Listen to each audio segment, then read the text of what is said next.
Welcome to the Alchemist AI Pro training. This video will be covering the third stage in the process, frameworks. I am your host, Nicholas Edwards, and I'm joined by Jamie Campbell, showing the application in action. As with every section of our process, we have to ask, what is the mindset an analyst must have at this stage? Just like with capture and elicit, the framework stage has its own why. It is the moment we stop looking at what a solution is and start looking at what it needs in order to be modern and to survive. Let's start with an analogy that I believe everyone can relate to. At some point or another, the idea for a retail business has come to your mind. Whether it is for you or somebody that you know, it starts with a simple idea, then blooms and blossoms into a boutique. You know what you want to sell, you know the money you want to make, and you have a vision for how the customer experience should go. This is the part of the project that gets people most excited. That is the core business idea. During capture, we brought into record that core idea, that boutique idea. During elicit, we picked the features, the way the customers will interact with the store. In frameworks, we ask the bigger and broader considerations. So there's a reason why most people don't just jump into starting a retail business. To turn your boutique idea into reality, there are hundreds of considerations. Here are a few. 1. What is the layout of the store, the decorations, the sales signs, the marketing, and the lighting? 2. Where's the money being kept? Do you have a safe in the store? How do you track deposits? 3. Who has the keys? Who is authorized to sign for packages? Who's authorized to go in the back office? What are your hours of operation? 4. How do goods get off the truck? How does the payment system talk to the bank? 5.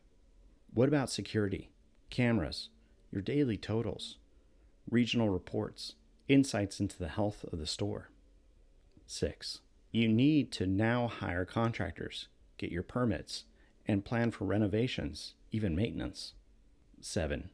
The fire exits, the health certifications, the safety inspections. Without these, you won't have a license to even operate. 8. Let's talk about the core business. Have you really thought out all the business logic required to get this off the ground? Okay, I get it. It feels overwhelming, but that's the point. This is why Frameworks is a stage in Alchemist AI Pro. The goal of the framework stage is readiness. We are mapping modern best practices to your capture and elicitation. This ensures that the analyst isn't forgetting the important but less exciting stuff. We are mapping modern best practices to those core ideas. Now, I understand that this has been a lengthy explanation, but Frameworks is there for that exact reason. Frameworks, as a stage, is the intentional effort to ensure that a solution is enterprise ready before an analyst moves into elaboration. So far, the analyst has been talking to the customer, but Frameworks ensures that they provide guided expertise to bring a project into the modern era.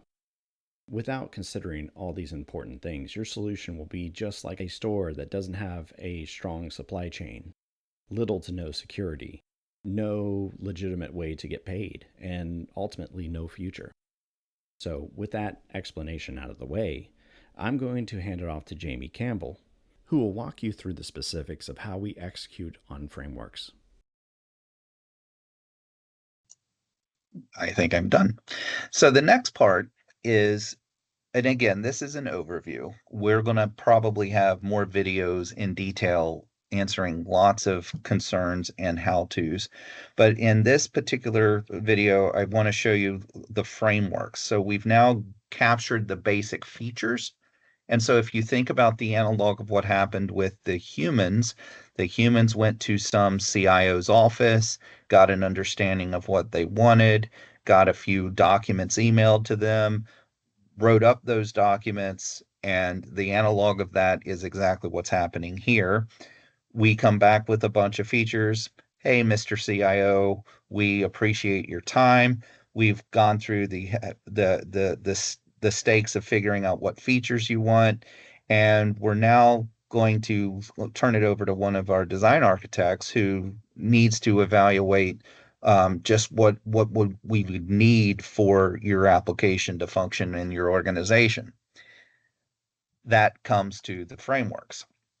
So we will definitely want dashboards and menus. We will definitely want visual breadcrumbs because it is a Kanban board we're going to be going after. We definitely have a notion of actors and user management. We definitely want some authentication. Um, the process and workflow elements, we do want it CRUD for all major objects. We're not going to do any interfaces at this time.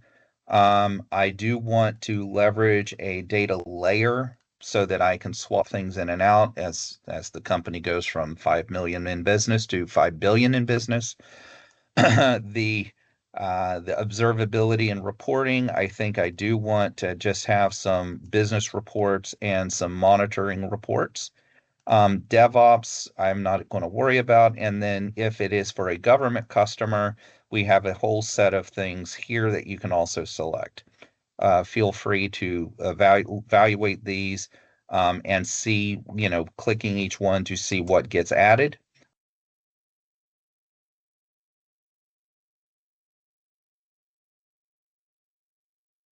Why, hello again. Thanks to Jamie, we have been able to see how Frameworks looks and what his logic was for each selection. Your selections will differ. So let me walk you through the entire Frameworks architecture, not just the boxes Jamie checked.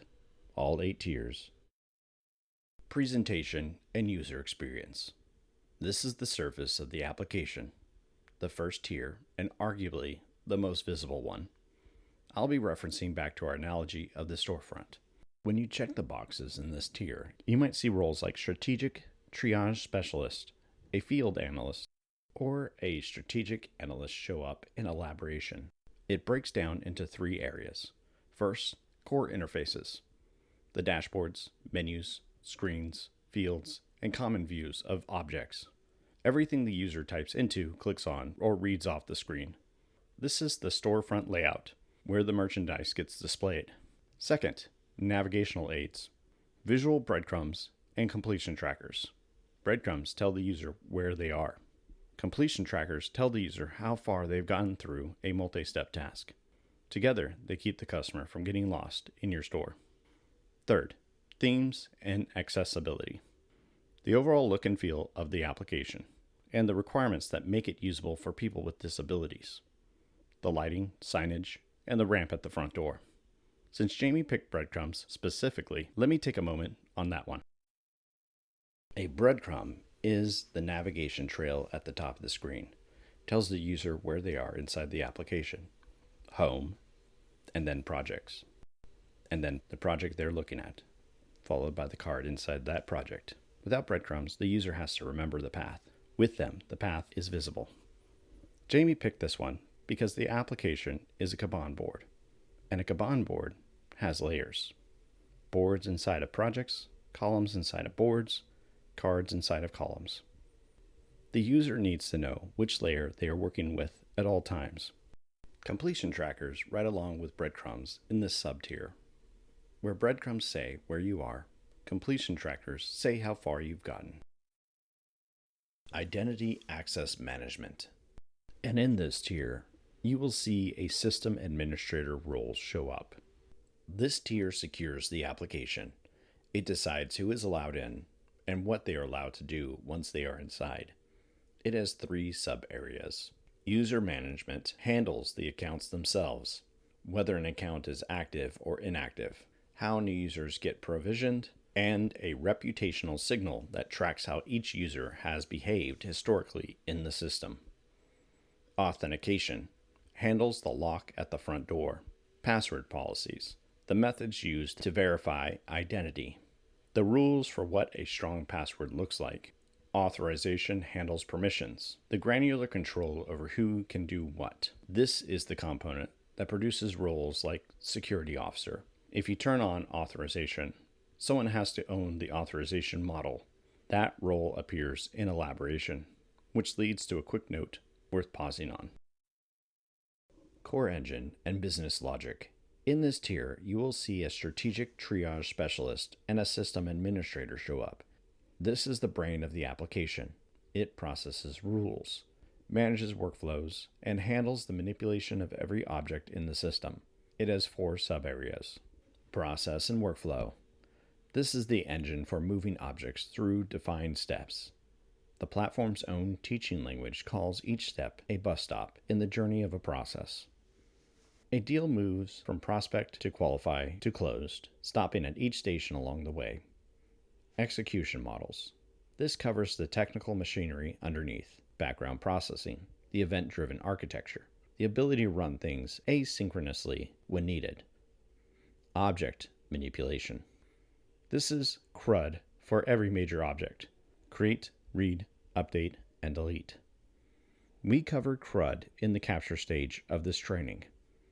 The short version, since some of you may have skipped or forgotten, CRUD is the basic ability to put a record into the system, look at it, change it, and take it back out again. It suggests that every object in the application needs all 4. A contact you cannot edit will lead to redundancy. A lead that you cannot delete is permanent clutter. Integrations and interfaces. In this tier, you will see a system engineer and a system administrator show up. This tier handles every conversation the application has with the outside world.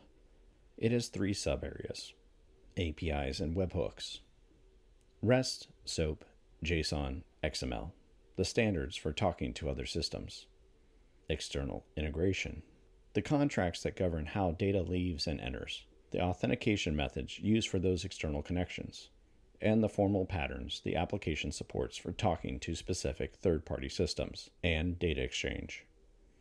Asynchronous data gathering, and serialization in formats like XML, JSON, and Avro. The technical specifics of how information moves across the wire.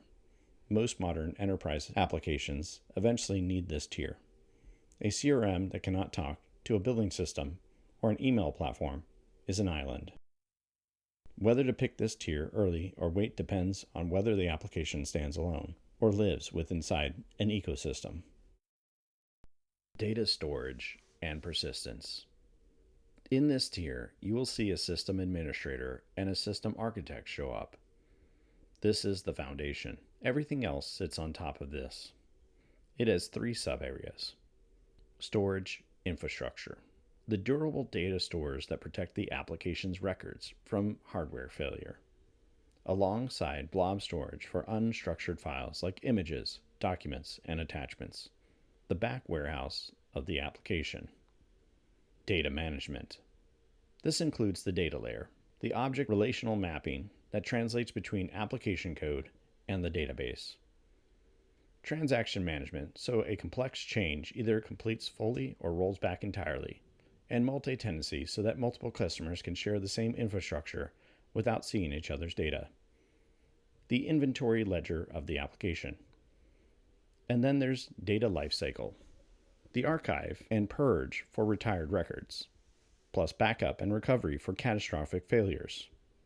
The records retention policy of the application. Jamie picked the data layer specifically. He said it himself in the demo. As the business goes from $5 million in revenue to $5 billion, the data layer is what allows it to scale without rewriting the application that sits on top of it. Observability and reporting. In this tier, you will see 3 roles show up: a system administrator, a security administrator, and a strategic planner. 3 actors because this tier serves 3 audiences: monitoring and logs, application logging, and health checks. The administrator's view into whether the system itself is alive and well. Change tracking, activity history, and version tracking. The forensic record of who did what and when, useful for debugging and for understanding how data evolved. That work belongs to the security administrator. Reporting, business reports, and data exports. The leadership view into what is happening in the business. That work belongs to the strategic planner. 3 different audiences: administrators looking at health, auditors looking at history, and executives looking at performance. DevOps and deployment. In this tier, you will see a system developer and a system administrator show up. This tier is the work behind the application, the practices and tools used to build, test, and release new versions. Two sub-areas are involved. Testing. Unit test frameworks and integration testing, the work that catches defects before they reach the user. That work belongs to the system developer. Deployment. Containerization to package the software into portable units, and the configurations needed to run it in different environments. From a developer's laptop to a production cloud server, that work belongs to the system administrator. Think of this tier as the contractors and inspectors, the people who build the store, inspect who certifies it safe to open, the cleaning crew that keeps it running. Customers never see them. Without them, though, the store does not open. Government and regulatory compliance. In this tier, you will see a government-affiliated system administrator, a system administrator, and a security administrator show up. The government affiliation matters here. These are roles tied to specific federal requirements. This tier only matters for projects that face federal regulations, but when it matters absolutely. Section 508 covers federal accessibility requirements. The application has to be usable by people with disabilities. FIPS validated cryptography requires cryptographic modules certified by federal standards for the protecting of sensitive but unclassified information. CMMC compliance is the cybersecurity certification required for defense industrial base contractors. FedRAMP authorization standardizes the security assessment of cloud products used by federal agencies. NIST SP 800-171 covers the protection of controlled unclassified information in non-federal systems. And a government audit trail provides forensics-grade logging with immutable records. These are like permits, the inspections, and the licenses required to operate. A retail store cannot open without them. A government project cannot ship without these. When you check a box in your framework's checklist, the platform doesn't just add a dead line item to a spreadsheet. It actually writes the draft epics and user stories. Take a look at the example on the left. It drops the field analyst right into the driver's seat of this story. Over on the right, you can see the 10 distinct actors that are merged across the frameworks. But look at the banner at the bottom. These are just drafts. This is the platform's first pass. As we move into elaboration, the AI is going to help you refine these. It will challenge you to ensure the outcome of the story is exactly what the customer needs. Frameworks gets the critical pieces on the board. Elaboration is where we refine them.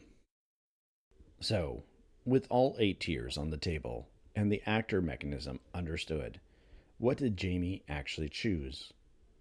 He picked presentation with breadcrumbs, user and actor management with authentication, CRUD for major objects, both business and monitoring reports.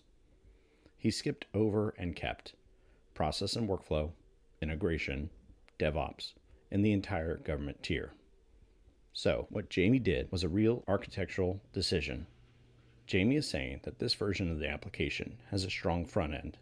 It has identity management, a flexible data layer, and reporting. Not only that, but he specified that this will stand alone. It is not heading for production today. It is not for federal customers. Notice that the analyst's choices are not random. Every selection, every skip, says something about what kind of application this is going to be. Frameworks gives the analyst the instructions for how to build an enterprise-level application. The analyst decides which kind of enterprise application they're currently looking to build. If you take one thing away from this video, take this. Frameworks is how you ensure your application is enterprise ready. We have all had that fantasy of opening a boutique retail store. You love the idea, the aesthetic, and the success that you might have. But the moment you start thinking about what is actually required to open a retail store, the luster of that idea begins to fade. Think of the financials, the supply chain, the permits, the alarm systems. That is scary stuff. It is the stuff you don't want creeping into a pleasant idea. Software development is exactly the same. The customer has a vision, but the customer might not know what the current definition of enterprise actually looks like. They give you notes and documents in Capture, and you outline features in Elicit, but those may not cover what an enterprise system actually needs to survive. Frameworks is that checklist made easy. Every box you just watched Jamie check generates the epics and stories for those critical enterprise level components, so they are not forgotten. Frameworks ensures that these are considered before moving forward. It provides the critical inputs so the project is secure, scalable, and ready for the real world. But a checklist is just the starting point. The specifics still need to be defined, and that is where we will end this video. I've been your host, Nicholas Edwards, and Jamie Campbell has been your guide. The next video will be about elaboration, and we hope to see you there.